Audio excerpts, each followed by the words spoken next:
다음은 교통 분야 빅데이터 센터인 코리아 크레딧 뷰로에서 KC빅 데이터 상품 소개에 대해서 설명하시겠습니다. 네, 안녕하십니까. 발표 맡은 KCB 빅데이터 사업부의 장윤상 수석입니다. 저희는 현재 빅스퀘어 유니언 플랫폼 설명회 중 교통과 유통소비 부문 양 센터 부문에 참여를 하고 있는데요. 제가 이제 교통 유통소비를 대표해서 저희 센터 소개와 데이터를 소개해 드리고자 합니다. 먼저 저희 센터를 소개해 드리고자 합니다. 저희 KCB는 국내 대형 금융회사들이 출자하여 설립한 국내 최초 우량 신용정보 기반의 개인 신용평가 회사입니다. 참고로 저희 회사가 설립된 배경을 잠시 설명을 드리자면 2003년에 우리나라에는 큰 금융 위기가 닥쳤었는데요. 개인에 대한 신용정보를 공유할 수 있는 인프라가 없어서 2003년에 신용카드 대란이라고 불리는 큰 규모의 경제 위기가 발생했었습니다. 이 부분을 재발을 막고자 금융회사들이 자신의 정보와 이제 자본을 투입을 해서 일종의 데이터 공유 플랫폼인 CB라는 걸 만들었습니다.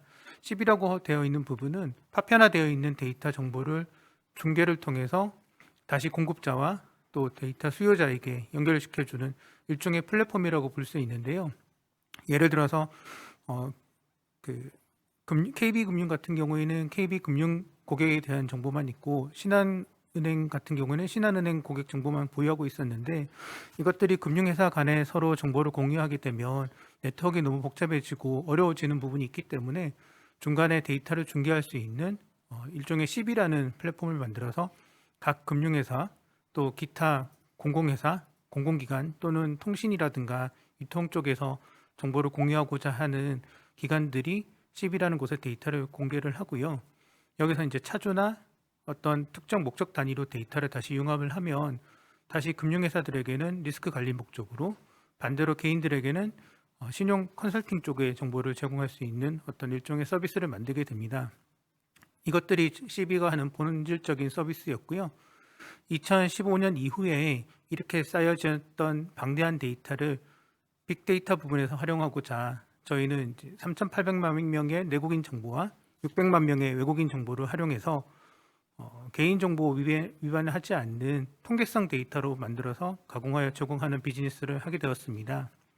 예를 들어서 특정 지역의 특정 연령의 특정 성별에 거주하고 있는 분들은 비슷한 경제적인 활동을 한다는 가정하에서 그 특정 지역과 성별 연령대로 집계한 데이터를 만들어서 통계성 데이터를 제공하기도 했었고요. 작년부터 허용돼 있던 개인 신용정보뿐만 아니라 가명, 익명정보 형태로 마이크로 데이터 형태를 제공함으로써 데이터 산업 생태계를 강화하는 데 기여하고 있습니다. 이런 본질적인 개인 신용정보는 법에서 허용되어 있는 어떤 목적이나 아니면 개인의 동의에 기반으로 정보를 제공할 수 있게 되고요. 개인정보 침해 없는 이런 빅데이터는 두 가지 형태로 데이터를 제공드리고 유통할 수 있는데요. 첫 번째 아까 말씀드렸던 지역 단위 신용정보입니다.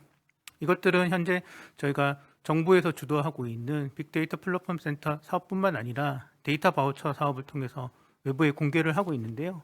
참고로 저희는 16개 빅데이터 플랫폼 센터 사업 중에서 교통, 유통소비, 문화관광 플랫폼 총 3개 부문에서 참여를 하고 있습니다. 다만 이제 동일한 데이터가 유통되면 안 되기 때문에 각 플랫폼 센터 성격에 맞춰서 저희가 생산해서 제공해 드리고 있고요. 예를 들면 교통 같은 경우에는 차량을 보유하고 있는 차주 중심의 데이터와 또 이런 것들을 교통 SOC를 분석할 수 있는 어떤 기반 데이터 형태로 제공을 하고 있습니다. 또 다른 데이터 바우처를 통해서는 그 범용성 높은 지역 단위 신용융합 정보뿐만 아니라 저희가 그 데이터를 가지고 있는 BC카드라든가 티머니사를 통해서 저희 데이터와 공간적으로 결합할 수 있는 제휴 데이터를 생성을 해서 공개를 하고 있고요. 작년부터 본격화되고 있는 가명 익명 정보 같은 경우에는 연구 목적과 데이터 활용하는 수요 기업의 니즈에 맞춰서 가명 익명 처리를 통해서 개인 단위 데이터를 제공하고 있습니다. 그럼에도 불구하고 저희 데이터에 대해서는 아직 여전히 어려운 부분이 많기 때문에 저희가 별도의 자체 데이터 빅데이터 소개 전용 사이트를 만들었습니다. 화면에서 보시다시피 datastore.koreacb.com이라는 사이트로 로그인해 보시면 저희가 유통하고 있는 데이터의 속성 정보뿐만 아니라 실제 4,400만 명의 데이터를 가지고 월 단위로 분포를 보여주는 화면이라든가 아니면 시각화 처리를 통해서 두 개의 데이터를 서로 결합한 형태의 데이터 또는 저희가 제공하고 있는 지역의 공간적인 범위 이런 것들을 직접 체험하실 수 있는 사이트를 만들어서 운영하고 있으니 한번 방문해서 체험하시는 것도 좋을 것 같습니다. 다음으로는 저희 데이터를 어떤 식으로 활용할 수 있는지 이 사례를 간단하게 설명드리려고 하는데요. 저희 데이터는 매일매일 변화하는 개인의 신용, 주로 소득과 월간 총 소비, 대출, 그리고 월 단위 상환 금액 이런 정보뿐만 아니라 개인과 직장의 주소지 정보가 있습니다. 그래서 개인이 사는 곳과 직장의 거리가 어느 정도 떨어져 있는지 그리고 이전에 살고 있던 지역에서 다음 지역으로 어디로 전입과 전출을 갔는지 이런 정보들을 통계 처리를 통해서 데이터를 많이 활용하고 있고요. 이런 어떤 사회 경제적인 특성과 주소를 기반으로 데이터를 만들어진 특성 때문에 주로 지역 경제라든가 아니면 도시 재생, 특히 공간을 가지고 하는 GIS 영역에서 데이터를 많이 활용하고 있습니다. 크게 한 세 가지 정도를 설명드릴 텐데요. 첫 번째 혁신도시입니다.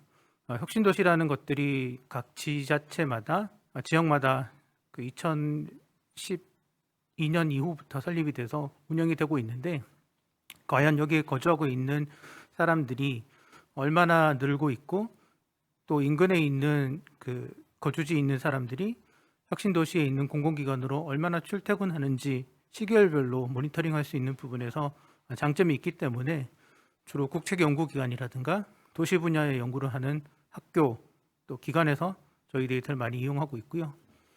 또 한편으로는 제주도 전입 인구 특성 분석과 같은 사례처럼 특정 지자체에 전입을 오거나 또는 특정 지자체에서 전출을 가는 인구에 대해서 그 사유를 간접적으로 측정하는 데 저희 데이터가 도움이 될 수 있습니다.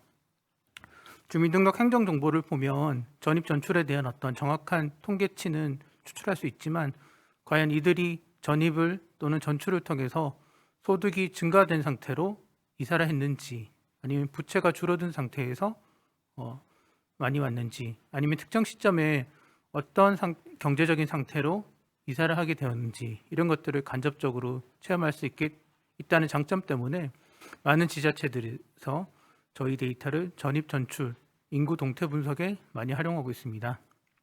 유사한 사례처럼 또 주거 젠트리피케이션 연구에도 저희 데이터가 많이 활용이 되고 있는데요. 일반적으로 젠트리피케이션은 상업 지역에 대해서 임대료 상승에 대한 어떤 그 영향으로 인해서 상업 젠트리피케이션 연구가 중점적으로 또 언론에 많이 홍보가 되지만 실질적으로 재개발이나 재건축이 되면 거기 살고 있는 원주민에 대한 어떤 케어라든가 규모에 대한 이런 부분들이 사각지대에 있었던 것이 현실이었습니다. 이제 이런 부분에서 저희 데이터가 젠트리피케이션 발생했을 때의 압력과 또 그 가능성에 대해서 활용하는 부분에서 국책 연구기관들이 많이 활용을 하고 있고요. 마지막으로 가장 관심이 많으셨던 코로나19 관련된 부분에서 물론 개인 사업자들이나 카드 가맹점들에서 매출 하락에 대한 어떤 영향을 보는 부분도 있지만 실질적으로 피해를 보고 있는 우리 국민들의 개개인의 경제 활동이 어떻게 변화하고 있는지 이런 것들을 모니터링 하는데 많이 활용을 되고 있고요. 최근 기재부와 KDI에서 저희 이제 데이터를 활용한 데이터 시각화 사이트를 소개해서 최근에 언론에서 많이 홍보된 사례가 있었습니다. 이상으로 저희 데이터를 간단하게 활용하는 사례를 말씀드렸고요. 지금까지 경청해 주셔서 정말 감사합니다. 네, 설명 감사합니다.